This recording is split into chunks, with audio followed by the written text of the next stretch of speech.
If you don't know what you want, how are they going to know what you want? Hi, Greg Peters, the Reluctant Networker here. Today we're going to be talking about one of the fundamental mistakes people make when it comes to getting results out of their networking.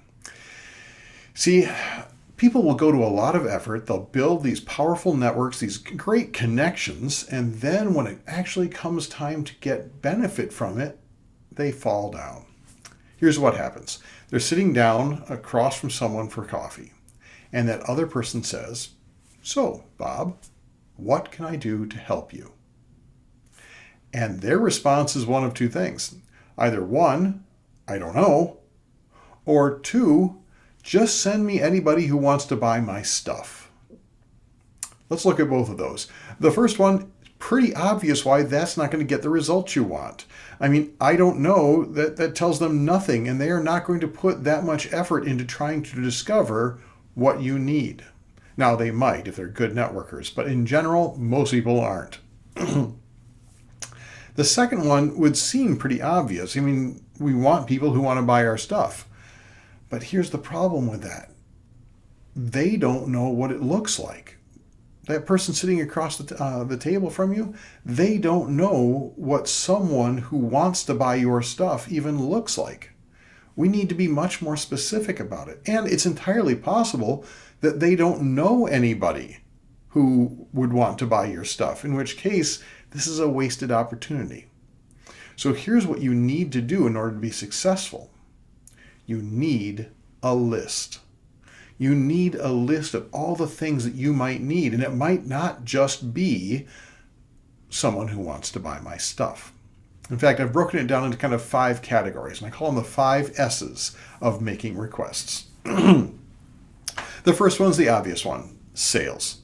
This could be a contract, a client, whatever it is for you. It might even be volunteers for your nonprofit organization. Whatever the concept of sale is in your line of work, that's what you're asking for specifically. But you're being very specific about it. You are not asking for, in my case, if I were asking for, I'm looking for a speaking opportunity. If I just say I'm looking for a speaking opportunity, that tells them not a lot, and it's entirely likely that it wouldn't be what I wanted anyway. So I need to be very specific about it. Bob, I heard that you are a member of the Pipe Welders Association. I would love an introduction to the director of education for your association so that I can talk to them about possibly bringing me in as a speaker for your next association meeting. Very specific. Now, it's possible, though, that, like I said before, they don't know who you need to talk to. So the next S is a stepping stone, someone who can get you closer. In my case, that might be, Bob, could you introduce me to anyone in leadership at your association? That would be a nice stepping stone, that sort of introduction. And it doesn't necessarily have to be a person.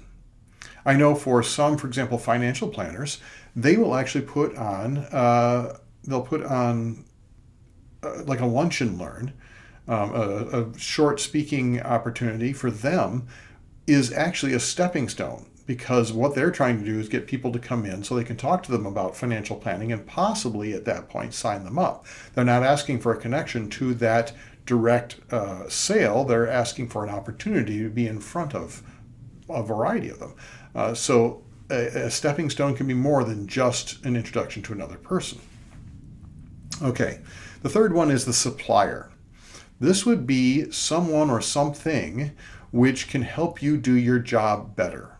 It's not necessarily it's not the sale, it's what helps you do your job. So for example, this might be, say you're a small business person and you're looking for a new accountant. They aren't helping you find new work, they're helping you do the work better and more efficiently. This could be software that you might need. It might be vendors. It might be raw material suppliers. Whatever it is, you're asking for recommendations and connection to that which will help you do your job better. The next S is actually something that can help you possibly get more referrals also. This is a strategic partner. A strategic partner might be a stepping stone, but this is someone you're looking for more of a long-term connection so that you can work together. The best example of this is, in the wedding industry, you might have the caterer, the bakery, the banquet hall. Any of a variety of these people don't actually compete with each other, but they serve the same target market. When that happens, you can be connected with them, and they can become strategic partners for you.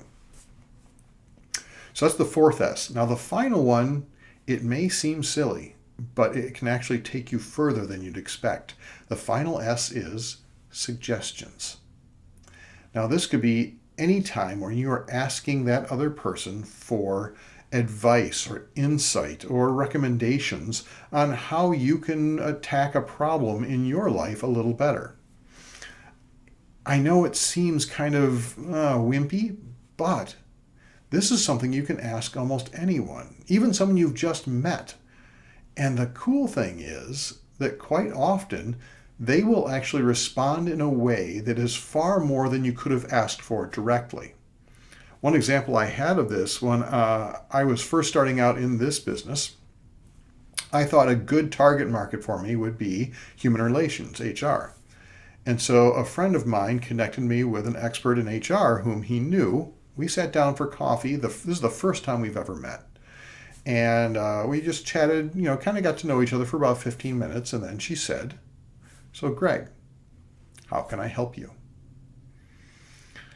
So I said, "Well, listen, here's the situation. I'm trying to expand my market, and I'm thinking that the HR market might be a good one to connect with." For the next 45 minutes, she worked with me, examining what I had to offer, told me how I could position it better so that it would be more attractive to the HR market. She opened up her Rolodex, her contact list, and came up with 3 people that she was going to introduce me to, in fact, did introduce me to. And then 2 days later, she actually reached back to me and said, "Hey, Greg, I'm going to be talking with a relocation specialist today. Would it be okay if I pass your name along to them?" Sure. Now, think of what it would have happened, though, if when she asked, "How can I help you?" after we've only been talking for 15 minutes, if I had said, "Hey, could you help me go through this entire list of what I provide and how can I position it better for the HR market? And I'd love for you to introduce me to maybe 3 people in your Rolodex. Oh, and that meeting you're going to be having in 2 days that I don't even know about, could you connect me with them?" Her response would have been, "Whoa, slow down there. I'll keep you in mind." Asking for recommendations, asking for suggestions, asking for help, you're giving them a compliment, first of all, but they also get to select the level of response. And they take ownership in your success, so they're more likely to want you to give you the results that you want. So remember that. Sometimes it's better to go to the end and ask for suggestions rather than anything else. So make sure you make this list. Make it ahead of time. Be ready for when that other person gives you those golden words. "Hey, how can I help?" If you like this program, feel free to like it down below, subscribe, or make a few comments. I'd love to hear from you, and share it if you'd like with anybody who you think could help. Till we meet again, go out and make some great connections.